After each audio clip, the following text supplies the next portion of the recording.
আমার বড় মেয়ের আবদার পূরণ করতে করতে আমি শেষ।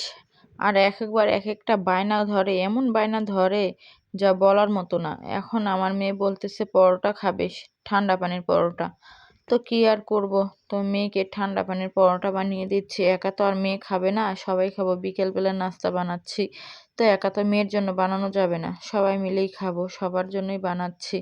তো এই তো মেয়ের জন্য ঠান্ডা পানির পরোটা বানাচ্ছে, আর এদিকে আমার ছোট মেয়েও খুব জ্বালাচ্ছে।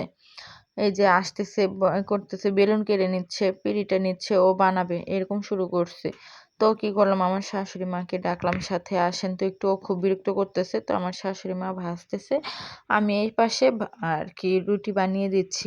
তো রুটি বানানো শেষ, আমার রুটি বানানো শেষ হয়ে গেলে পরে আমি চা বসাইছি চুলায়।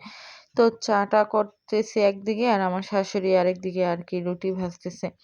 তো দুজনে দুইটা করতেছি। মেয়ে যে কখন কোনটা বায়না ধরে আর কখন কোনটা খেতে চায় আমি নিজেও জানি না। মাঝে মাঝে যদি বলি আমার শরীরটা ভালো লাগতেছে না, অসুস্থ লাগতেছে, আজকে পারবো না, তাও বলবে যে না মা, আমাকে করে দিতে হবে, আমি খাবো। তো কি আর করব, বাহিরের নাস্তাও খুব কম খায়।